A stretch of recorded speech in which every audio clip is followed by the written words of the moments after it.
Friends, இன்னைக்கு நம்ம இங்கிலீஷ்ல பேசலாங்கிற நிகழ்ச்சியில புதுசா என்ன கத்துக்க போறோம் அப்படிங்கிறத பார்ப்போம். அதுக்கு முன்னாடி ரீகாலேஷன் இல்லையா? நினைவூட்டல் அப்படிங்கிறது. ஸோ நினைவூட்டல் எதுக்காக பார்க்குறோம்? இப்ப என்ன பார்க்க போறோன்ற ஒரு தொடர்ச்சிக்காக, ஒரு கன்டினியூட்டிக்காக நம்ம பார்க்குறோம். ஸோ நம்ம என்ன பார்த்துட்டு இருக்கோம்? காலங்கள் அப்படிங்கிறத பார்க்குறோம். அதுலயும் எக்ஸ்க்ளூசிவா எதை பத்தி பார்க்குறோம்? பாஸ்ட் பெர்ஃபெக்ட் டென்ஸை பத்தி பார்த்துட்டு இருக்கோம். ஸோ அப்போ பாஸ்ட் பெர்ஃபெக்ட் டென்ஸ் அப்படிங்கும்போது கரெக்டா முடிஞ்சிருக்க ஒரு விஷயம். அதை வந்து என்ன பண்ணணும்? பேசும்போதோ இல்லை எழுதும் போதோ இல்லை இன்னொருத்தர்கிட்ட போய் கம்யூனிகேட் பண்றோம், ஒரு தேர்ட் பர்சன் கிட்ட போய் சொல்றோம் இந்த நடந்த விஷயத்த அப்படிங்கும்போது கரெக்டா சொல்லணும் இங்கிலீஷ்ல இல்லையா? தமிழ்ல நம்ம சொல்லிடுவோம், பட் இங்கிலீஷ்ல அதை கம்யூனிகேட் பண்ணணும். அதுக்கான சென்டென்சஸ் தான் நமக்கு போயிட்டு இருக்கு இல்லையா? ஸோ அப்படிங்கும் போது அந்த பாசிட்டிவா இருக்கட்டும், இந்த நெகட்டிவா இருக்கட்டும், இல்ல இந்த இன்ட்ராகேட்டிவ் அப்படிங்கறத நம்ம பாக்குறோம். ஸோ பாசிட்டிவ் அப்படிங்கும் போது ஒரு சென்டென்சஸை எப்படி ஃப்ரேம் பண்ணலாம் அப்படிங்கிறதா. ஸோ எப்படி ஃப்ரேம் பண்ணலாம் அப்படி இருக்கும்போது என்ன வரும்? நம்ம இதெல்லாம் முடிச்சிட்டோம் அப்படிங்கிற மாதிரி ஒரு பாசிட்டிவ் வரும். நெகட்டிவ் சென்டென்சஸ் இதெல்லாம் நான் செய்யல பண்ணல அப்படிங்கிறது நெகட்டிவ் சென்டென்சஸ். இன்ட்ராகேட்டிவ் அப்படிங்கும் போது என்ன வரும்? ஒரு கேள்விகள் இல்லையா? ஸோ இதை பண்ணியிருந்தால், இது சொல்லியிருந்தால், இது செய்திருந்தால் அப்படிங்கிற மாதிரி கேள்விகளா வரக்கூடியது தான் இன்ட்ராகேட்டிவ் சென்டென்சஸ். கரெக்டா? ஸோ இப்போ எந்த மாதிரியான சென்டென்சஸ் இருந்தாலும் யாரு ரொம்ப முக்கியம்? வெர்ப் ஃபார்ம் அப்படிங்கிறது ரொம்ப முக்கியம் இல்லையா? V1, V2, V3. ஸோ இந்த 3 ஃபார்ம்ஸ் நமக்கு ரொம்ப முக்கியம். எதுக்காக அப்படின்னா ப்ரெசென்ட்ல என்ன சொல்றாங்க, பாஸ்ட்ல என்ன சொல்றாங்க, பாஸ்ட் பார்ட்டிசிபிள்ல. அப்ப 3த்துக்கும் வித்தியாசம் இருக்கும் போது அந்த 3த்தையும் நம்ம என்ன பண்ணுவோம்? நம்ம சென்டென்ஸ்க்கு ஏற்ற மாதிரி, ரூலுக்கு ஏற்ற மாதிரி மாத்தி அமைக்கும் போது தான் ஓகே இந்த அமைப்புக்கு நம்ம இப்படிதான் எழுதணும், இப்படிதான் பேசணும் அப்படிங்கிறது நமக்கு தெரிய வரும். ஸோ அப்படி இருக்கும் போது இன்னைக்கான ஒரு ஒர்க் ஃபார்ம் வச்சிருக்கேன். அந்த ஒர்க் ஃபார்ம் நம்ம ஏற்கனவே பார்த்தது தான். நம்ம பாசிட்டிவ் அண்ட் நெகட்டிவ்ல எழுதிட்டோம். அந்த பாசிட்டிவ் நெகட்டிவ்ல எழுதுற ஒர்க் ஃபார்மை எப்படி இப்போ இன்ட்ராகேட்டிவ்ல ஃப்ரேம் பண்ணலான்றதை சொல்லி தருவாங்க. நம்ம பார்க்க போறது பாஸ்ட் பெர்ஃபெக்ட் டென்ஸ்.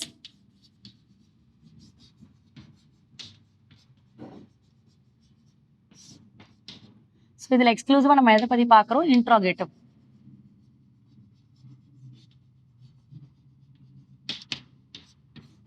ஸோ இன்ட்ராகேட்டிவ்ஸ் பத்தி பார்க்குறோம். அதுலயும் நம்ம இன்ட்ராகேட்டிவ்ஸ்னா என்ன? ஒரு கேள்விகளை அமைக்கிறது இல்லையா? ஸோ இதுல வந்து வெர்ப் ஃபார்ம்ஸ் அப்படின்றது இருக்கு. V1, V2, V3 அப்படிங்கிறது இல்லையா? ஸோ வெர்ப் ஃபார்ம்ஸ் அப்படிங்கும் போது நமக்கு யாரு முதல்ல நான் வச்சிருந்தேன், ஏற்கனவே சொல்லியிருந்தேன், உங்களுக்கு சொல்லியிருந்தேன். டெல் அப்படிங்கிறது தான் இப்போ எடுக்கிறோம். ஸோ இதை வந்து V1ங்கிறது ப்ரெசென்ட் ஃபார்ம்ல சொல்றோம், V2ங்கிறது பாஸ்ட் ஃபார்ம், V3ங்கிறது பாஸ்ட் பார்ட்டிசிபிள். அப்போ டெல் அப்படின்னா என்ன சொல்லுவாங்கன்னா சொல்லு இல்லையா? ஸோ இதே V2 அண்ட் V3ல நம்ம என்ன பண்றோம்? டோல்ட் அப்படின்னு சொல்றோம். அப்ப என்ன சொல்றோம்? சொல்லுங்கள், இல்ல சொல்லியிருந்தேன் அந்த மாதிரி. ஸோ நம்ம சொல்றது டெல் அப்படின்னா சொல்லு அப்படிங்கிறது இல்லையா? ஸோ அப்போ இதுவே வந்து ஆஸ்க்னு வரும். ஆஸ்க்னா கேட்டேன் அந்த மாதிரி வரும். டெல்லுனா சொல்லு அந்த மாதிரி வரும். இப்போ இந்த ஒர்க் ஃபார்ம் வந்து நம்ம எப்படி சென்டென்சஸ்ல, அதுவும் குறிப்பா இன்ட்ரோகேட்டிவ்ல எப்படி ஃப்ரேம் பண்ணலாம்னு பார்க்கலாம். ஸோ நம்ம ஃப்ரேம் பண்றதுக்கு யார் வேணும்? சப்ஜெக்ட்ஸ் வேணும். ஃபர்ஸ்ட் எடுத்து எழுதிக்கலாம். யாரெல்லாம் வேணும்னு எடுத்து எழுதிட்டு அதுக்கப்புறம் யார் ஃபர்ஸ்ட் செகண்டுங்கிறத நம்ம பிரிச்சுக்கலாம்.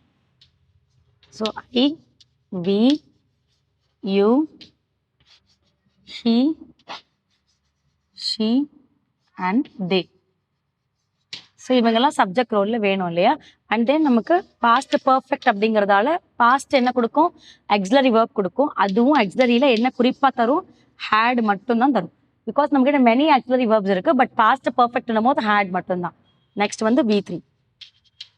V3 gives for past participle. Okay, இப்போ இதை ரூலுக்கு ஏற்ற மாதிரி அமைக்கணும். ஸோ நம்ம என்ன பண்ணோம்? எந்த ரூல் எடுத்து போறோம்? இன்ட்ராகேட்டிவோட ரூல் எடுத்து போறோம் இல்லையா? அப்போ இன்ட்ராகேட்டிவ் போது யார் ஃபர்ஸ்ட் வரணும்? ஏவி தான் ஃபர்ஸ்ட் வரணும். அப்போ ஹேட் பிளஸ் இப்போ நம்ம ஏவி எழுத போறோம். ஸோ ஏவி முடிச்சிட்டோம், அதுக்கப்புறம் சப்ஜெக்ட் அப்ளை பண்ண போறோம். அப்போ என்ன பண்ணோம்? ஹேட் ஹி இல்லை ஹேட் ஷி, ஹேட் தே, எது வேணா யூஸ் பண்ணலாம். ஹேட் யூ அப்படிங்கிறது. ஸோ அதுக்கப்புறம் V3 பிளஸ் டோல்டு. அதாவது V3 அப்படிங்கிறது இங்க நம்ம ரூலுங்கிறதுனால நான் V3 கொடுக்குறேன்.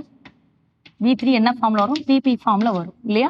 ஸோ இப்போ நான் ரூலை வந்து ஃப்ரேம் பண்ணிட்டேன். இதுக்கப்புறம் நீங்க சென்டென்ஸ் வேணா எடுத்துக்கலாம், கொஸ்டின் மார்க். ஓகேவா? ஸோ என்ன பண்றோம்? இப்போ எக்ஸாம்பிள் எழுத போறோம்.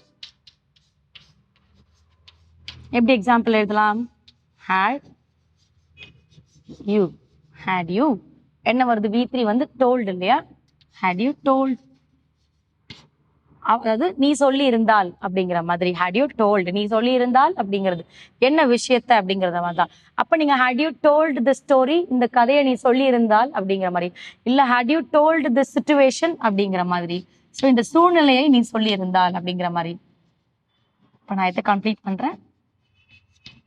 had you told this situation அப்படிங்கிறத சொல்றேன். ஸோ சிச்சுவேஷன் அப்படிங்கிறது என்ன, சூழ்நிலைகள் இல்லையா.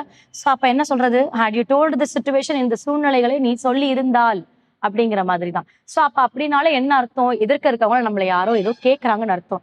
அந்த கேட்கறதுக்கான பதில தான் நம்ம என்ன சொல்றோம், இதை நீ சொல்லி இருந்தால் இது நடந்திருக்காது, இதை பேசி இருந்தால் இது கேட்டிருக்க மாட்டாங்க. ஸோ அந்த மாதிரி விஷயங்கள் நமக்கு வரும். ஒரு கான்ட்ரவர்சிஸ் நம்ம என்ன பண்ணலாம், ஒரு அவாய்ட் பண்ணிருக்கலாம் இல்லையா. அதாவது எதிர்மறைகள் நம்ம என்ன பண்ணிக்கலாம், கொஞ்சம் குறைச்சிருக்கலாம் இல்லையா. ஸோ அதுதான் had you told this situation அப்படிங்கிற மாதிரி. ஸோ இது வந்து கேள்வியா சொல்றோம். இதையே நீங்க வந்து பாசிட்டிவா எழுதினாலும் எழுதலாம். எப்படி எழுதலாம்,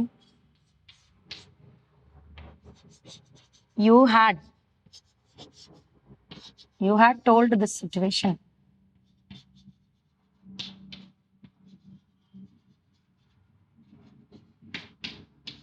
ஸோ அப்ப இங்க என்ன வரும், இதுக்கும் ஒரே மாதிரி தான் இருக்கும் கிட்டத்தட்ட. ஹேட் உள்ள போயிருக்கும், சப்ஜெக்ட் வெளில வந்திருக்கும். அப்ப அர்த்தம் ஒரே மாதிரி இருக்குமானா கிடையாது. இங்க சொல்லி இருந்தால் அப்படிங்கிற மாதிரி இங்க வரும், இங்க வந்து சொல்லி இருந்தேன் அந்த மாதிரி வரும். ஏன்னா டோல்டுன்னு இருக்கு, அப்ப சொல்லுங்கள், அப்ப சொல்லி இருந்தேன்னு வரும் இந்த இடத்துல. யூ ஹேட் டோல்டு திஸ் சிச்சுவேஷன்னா நீ இந்த சிச்சுவேஷனை சொல்லி இருந்த அப்படிங்கிறது சொல்றது.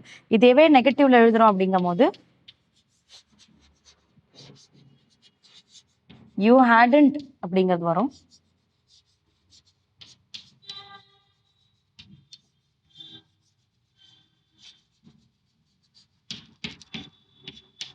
So you hadn't told the situation அப்படின்னா நீ இந்த சூழ்நிலைகளை நீ சொல்லலை அப்படிங்கிற மாதிரி, சொல்லவில்லை, சொல்லி இருக்கவில்லை அப்படிங்கிறது எக்ஸாக்டா சொல்லணும் அப்படின்னா you hadn't told this situation அப்படின்னா நீ இந்த, ஏன்னா இந்த திஸ்ங்கிறது தான் என்ன ரோல் வரும், இந்த அப்படிங்கிறது எல்லா இடத்துலையுமே அதுதான்.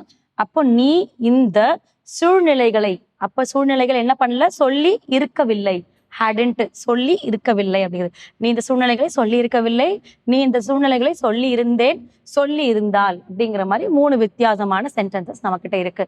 ஸோ இதை வச்சுட்டு நீங்களுமே சென்டென்சஸ் ஃப்ரேம் பண்ணுங்க. டோல்டுங்கிறது ரெகுலரா பேசக்கூடிய ஒரு விஷயங்கள் தான். ஸோ நீங்க ஒரு 10 to 15 sentences set of frame பண்ணுங்க.